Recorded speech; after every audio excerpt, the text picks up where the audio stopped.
శ్రీ గురుభ్యో నమః. శ్రీమద్భాగవతమునకు మాస్టారు ప్రసాదించిన వివరణను చెప్పుకుంటూ ఉన్నాము. అందులో భాగంగా కపిల భగవానుడు ఉపదేశం చేస్తూ ఉన్నాడండి. మోక్ష మార్గమును ఆర్చిర్ మార్గమనియు, పుణ్యలోకముల మార్గమును ధూమ్ర మార్గమనియు శాస్త్రములు చెప్పుచున్నవి అంటున్నారు మాస్టారు. సరే, ఈ రెండు మార్గాల్ని వివరిస్తూ ఉన్నారండి. ఏ వస్తువైనా తగులబడుట అనగా స్థూలము నుండి సూక్ష్మమునకు ప్రయాణము. ఒక కట్టె తగలబడుతోందనుకోండి, అంటే ఆ భౌతికంగా ఉన్న కట్టె మనకు కనిపించదు కదండి.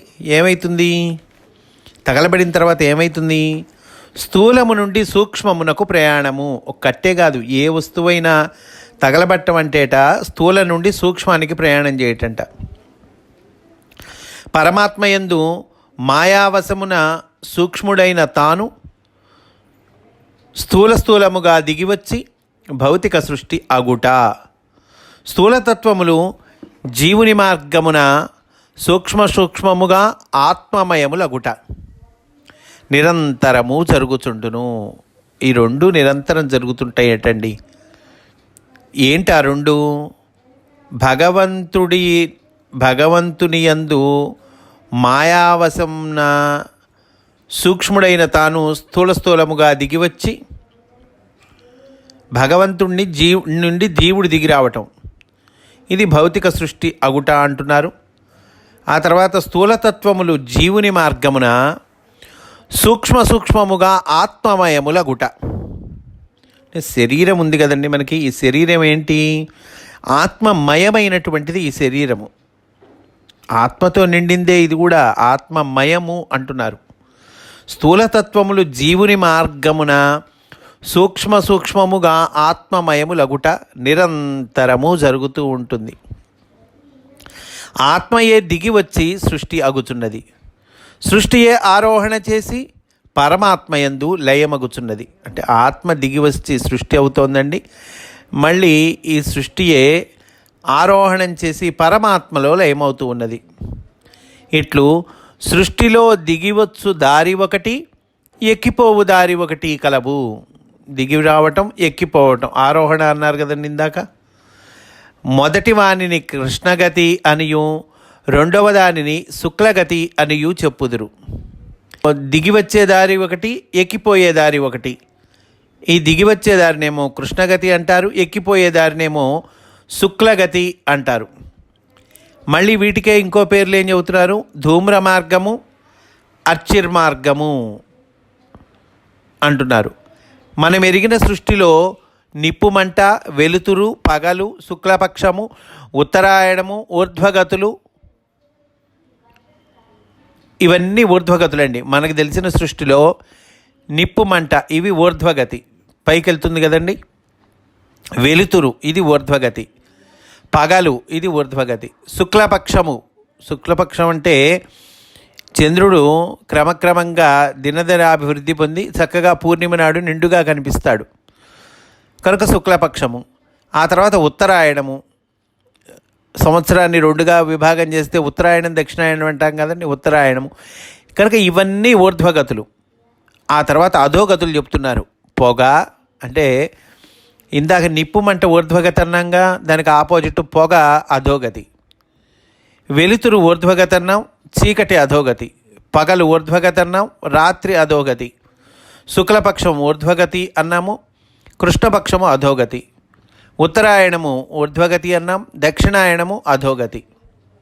కనుక మనం ఎరిగిన సృష్టిలో ఊర్ధ్వగతు నిప్పుమంట, వెలుతురు, పగలు, శుక్లపక్షము, ఉత్తరాయణము ఏమో ఊర్ధ్వగతులు, పొగ, చీకటి, రాత్రి, కృష్ణపక్షణము, దక్షిణాయనము అధోగతులు అని గీతలో చెప్పబడి ఉన్నది. ఈ ఊర్ధ్వగతులు అధోగతులు గీతలో చెప్పారండి. కృష్ణగతి వలన జీవుడు గర్భస్థుడగుచున్నాడు అంతే కదండి. భౌతిక సృష్టి అగుట అన్నారుగా, అందువల్ల ఈ కృష్ణగతి వలన ఏమవుతున్నాడు? జీవుడు గర్భస్థుడు అవుతూ ఉన్నాడు. శుక్లగతి వలన ఏమవుతున్నాడు? విమోచనము చెందుతున్నాడు. వీని ఎరిగి జీవితమున సమన్వయము చేసుకొను వారు గర్భములకు తిరిగి వచ్చుట కానీ రాకుండా మోక్ష మార్గము చెందుట కానీ జరుగుతున్నది. దీన్ని చక్కగా సమన్వయం చేసుకుంటే మళ్ళీ తిరిగి గర్భంలోకి రావటం లేదా రాకుండా మోక్ష మార్గం చెందటం ఈ రెండు జరుగుతూ ఉన్నాయి. చంద్రుడు పితృలోకమునకు అధిపతి. పితృదేవతలు మనలో చంద్రలోకమున పనిచేయుదురు. పితృదేవతలు ఎక్కడ పనిచేస్తారు? మనలో చంద్రలోకం ఉంది, అందులో పనిచేస్తారు. అనగా మనస్సునందును స్త్రీ పురుష సంబంధమునందును గర్భధారణము, పిండోత్పత్తి, దేహకల్పనములయందును పనిచేయుదురు. కనుక పితృదేవతలు ఎక్కడెక్కడ పనిచేస్తారంటే కనుక మనస్సు అందు పనిచేస్తారు, స్త్రీ పురుష సంబంధమునందు పనిచేస్తారు, గర్భధారణమునందు పనిచేస్తారు, పిండోత్పత్తినందు పనిచేస్తారు, దేహకల్పనములయందును పనిచేయుదురు. పితృకర్మలను ఆచరించి వేదోక్తముగా పితృదేవతలను ఆరాధించుట అనగా సక్రమమైన గృహస్థాశ్రమమున సత్సంతతిని పొందుట. ఇట్టి సుఖములకై వేదోక్త కర్మలాచరించువారు చంద్రలోకమున ఉందురు. కనుక సక్రమమైన గృహస్థాశ్రమమున సత్సంతతిని పొందటం అదండి పితృదేవతలను ఆరాధించటం అంటే. కనుక ఇలాంటి సుఖముల కోసమై వేదోక్త కర్మలు ఆచరిస్తారే వాళ్ళు చంద్రలోకంలో ఉంటారట. నిష్కాములై భగవదర్పణముగా అవే వేదోక్త కర్మలను ఆచరించిన వారు గృహస్థులైనను సంతతిని పొందినను సూర్య మార్గము పట్టి సూర్యమండల భేదనము చేయుదురు, అనగా మోక్షమును పొందుదురు. నిష్కాములై ఎప్పుడు మోక్షాన్ని పొందుతారండి? నిష్కాములై అంటే ఏ కోరిక లేకుండా భగవదర్పణంగా అవే వేదోక్త కర్మల్ని గనక ఆచరించిన వారు గృహస్థులైన సంతతిని పొందినా కూడా సూర్య మార్గము పట్టి సూర్యమండల భేదనము చేయుదురు, అనగా మోక్షమును పొందుదురు. చంద్రలోకము వారికి సంపదలనగా వారు కోరినవి. చంద్రలోకం వాళ్ళకి సంపదలు అంటే ఏంటి? వాళ్ళు కోరినవి. సూర్యలోకం వాళ్ళకి సంపదలు అంటే ఏంటి? వారు కోరనివి, వారిని అర్చించునవి, వారిని అర్చించునవి. వారు కోరకుండా వారిని అర్చించేటువంటివి ఉన్నాయో అవి ఈ సూర్యలోకం వాళ్ళ సంపదలండి. చంద్రలోకం వాళ్ళ సంపదలంటే వాళ్ళు కోరినవి. ఇంకా చక్కటి ఉదాహరణ చెప్తున్నారండి మాస్టారు. ఒక ఉదాహరణము అని ఇస్తూ ఉన్నారు. అంటే చంద్రలోకము, సూర్యలోకము. చంద్రలోకం వాళ్ళు ఎలా ఉంటారు, సూర్యలోకం వాళ్ళు ఎలా ఉంటారు. చంద్రలోకం వాళ్ళకేమో వారికి సంపదలు, అంటే వారు కోరినవే వాళ్ళకి సంపదలు. సూర్యలోకం వాళ్ళకి వాళ్ళు కోరనివి, వారిని అర్చించునవి. ఒక ఉదాహరణము, మహాధనవంతుడైన ఒక వైశ్యునకు 2 పుత్రులు. మాస్టర్ చెప్తున్నారండి, కథ చూడండి, చక్కగా అర్థమవుతుంది మనకి. ఒక వైశ్యుడు ఉన్నట్ట, ఆయనకి 2 పుత్రులు ఉన్నారట. ఆ పేర్లు కూడా చూడండి మాస్టర్ ఎట్లా పెట్టారో. ఒక కొడుకు పేరేమో ముత్యాలు, రెండో కొడుకు పేరేమో సత్యాలు. సరే, ముత్యాలు ఎట్లా ఉన్నాడు, సత్యాలు ఎట్లా ఉన్నాడు చూద్దాం. తండ్రి ఆ 2కు చెరి ఒక 10 లక్షల రూపాయలు ఇచ్చెను. సంవత్సరము తరువాత ఆ ధనము వినియోగము చేసి మరలా తన దగ్గరకు రమ్మనెను. అందు పెద్ద కొడుకు ముత్యాలు బొంబాయి పోయి ఒక బంగళా అద్దెకు తీసుకొని కారు కొని భార్యతో విహరించుచు సకల సుఖములను అనుభవించెను. సంవత్సరము తిరిగి వచ్చేసరికి సొమ్ము ఖర్చయిపోయెను. అది ముత్యాలు కదా. రెండోవాడు సత్యాలు. సత్యాలు ఏం చేశాడో చూద్దాం. రెండవ కొడుకు సత్యాలు తన 10 లక్షలలో 12,000 రూపాయలు వేరుగా తీసుకొని తన పేరా ఉంచుకొనెను. దానిని సంవత్సరము పొడుగునా తనకును భార్యకును కావలసిన కుటుంబ వినియోగము చేసెను. మిగిలిన ధనము పెట్టి తెలివిగా వాణిజ్యము చేసెను. మరి 10 లక్షలు సంపాదించెను. అంటే ఇంకో 10 లక్షలు సంపాదించాట, తెలివిగా వాణిజ్యం చేసేట. సంవత్సరము అగుసరికి ముత్యాలు తండ్రికి వట్టి చేతులు చూపించాను. సంవత్సరం ముత్యాలు బొంబాయి పోయి చక్కగా ఎంజాయ్ చేశాడు కదండి. సంవత్సరం తిరిగింది, ముత్యాలు ఏం చేశాడు? తండ్రికి ఒట్టి చేతులు చూపించాడు. మరి సత్యాలు ఏం చేశాడు? సత్యాలు తాను సంపాదించిన 10 లక్షలతో కలిపి, సత్యాలు 10 లక్షలు సంపాదించాడు, తండ్రి 10 లక్షలు ఇస్తే. సత్యాలు సంవత్సరం తర్వాత తాను సంపాదించిన 10 లక్షలతో కలిపి తండ్రి ఇచ్చిన సొమ్ములో 12,000 పోను మిగిలిన దానిని కలిపి లెక్కల పుస్తకములను ఉన్న రొక్కమును తండ్రి పాదముల దగ్గర ఉంచెను. ముత్యాలు అవలంబించిన మార్గము వంటిది పుణ్యఫలము. పుణ్యఫలము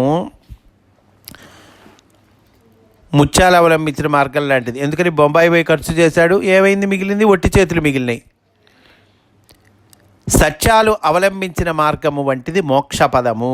మోక్షపదం అంటే అదిగో సత్యాలు అవలంబించాడు కదా, తంది గాంధీ తను ముట్టుకోలేదు, ఇంకా అంతకంత చేసి తండ్రి గారి పాదాల దగ్గర నుంచి నమస్కరించాడు.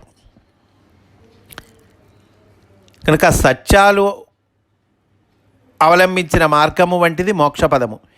ఈ రెండవ దానికి కావలసినది నిస్సంగత్వము.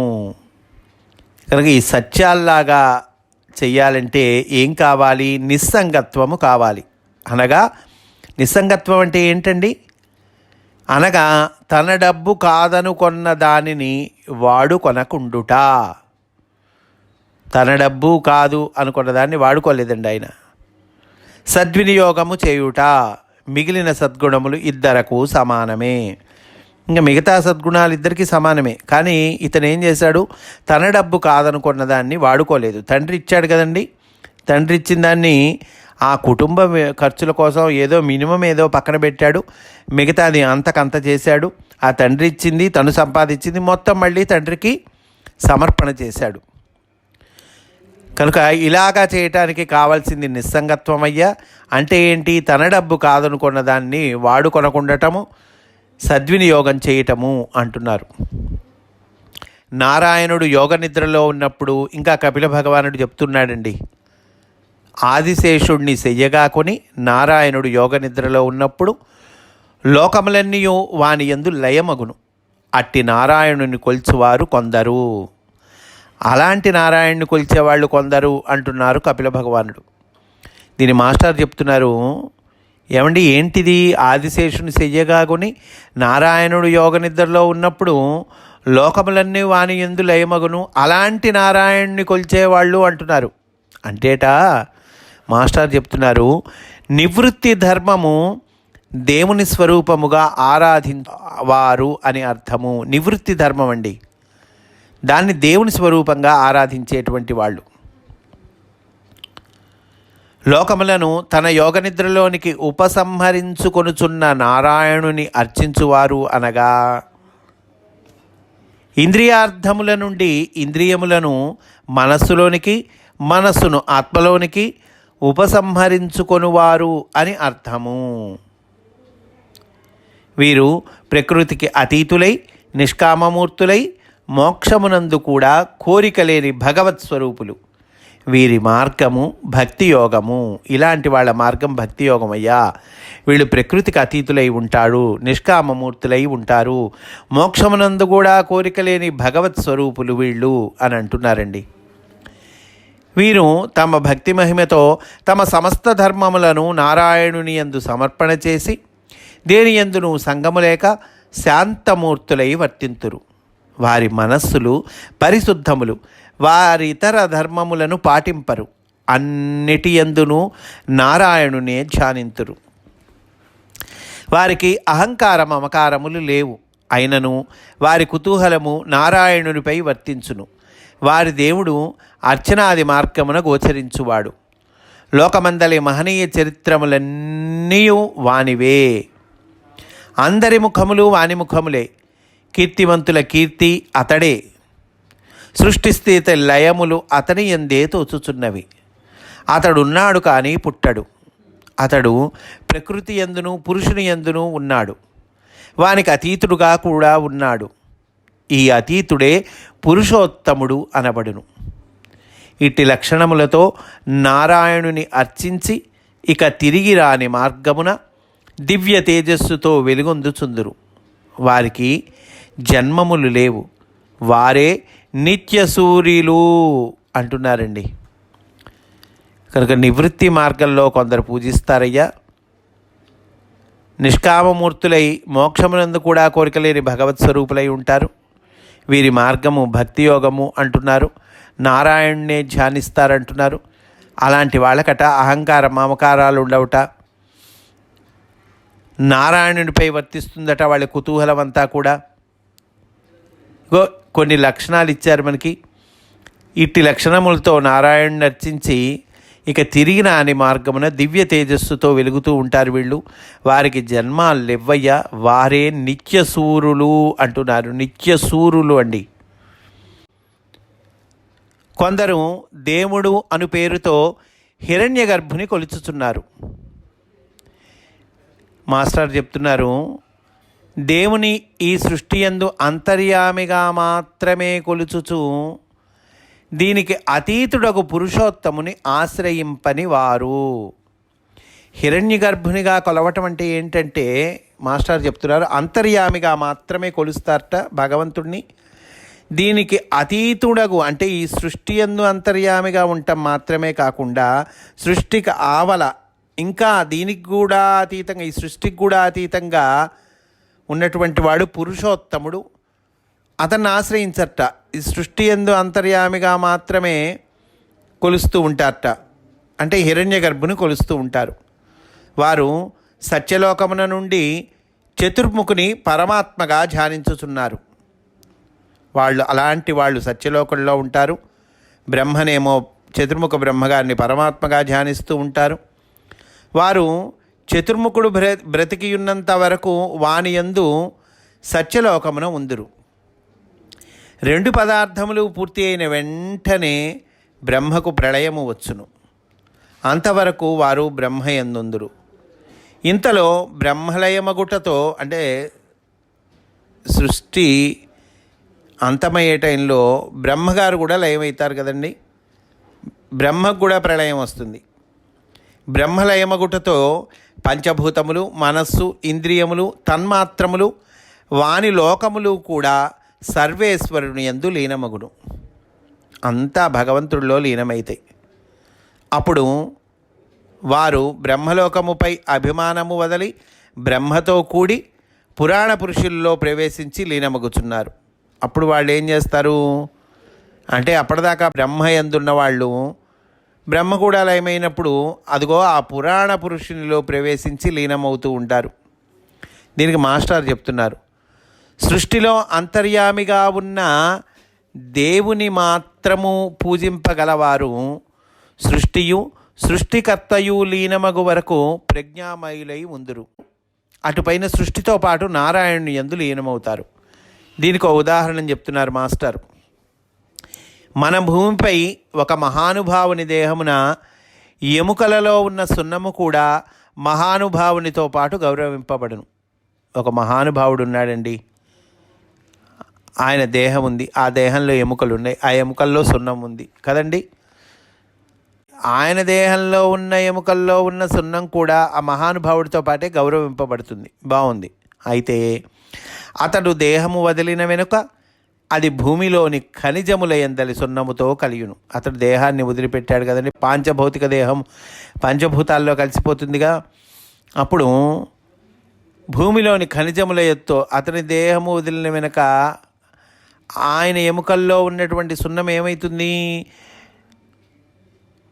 భూమిలోని ఖనిజముల యందలి సున్నముతో కలియును. ఖనిజములలోని సున్నము అట్లుగాక ఎందరో మహానుభావుల ఎముకలుగానైనను సేవ చేయగలదు. భూమిలోని సున్నము వంటి వారు పరబ్రహ్మమును ఆరాధించువారు. మహానుభావుని ఎముకలలోని సున్నము వంటి వారు హిరణ్య గర్భును ఆరాధించువారు.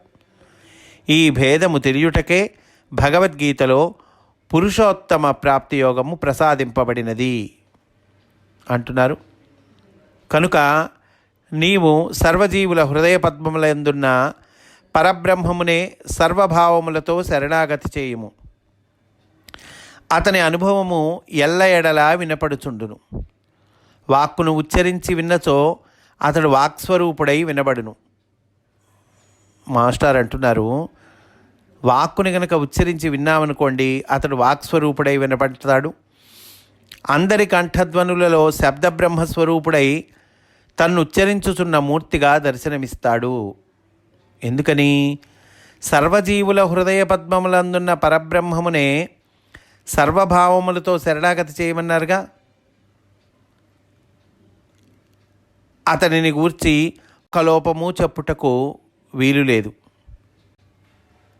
కంటికి ఏ సాధనమును అక్కరలేకయే సూటిగా పొరలు దాటి అతడు సర్వజీవులుగా దర్శనమిచ్చుచుండును. అతనికి సుఖదుఖములు కానీ జనన మరణములు కానీ వ్యక్తావ్యక్త స్థితులు కానీ లేవు.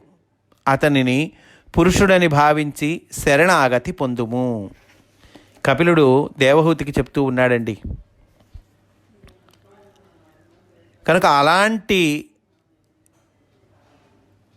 భగవంతుడిని పురుషుడని భావించి శరణాగతి పొందుము అంటున్నారు.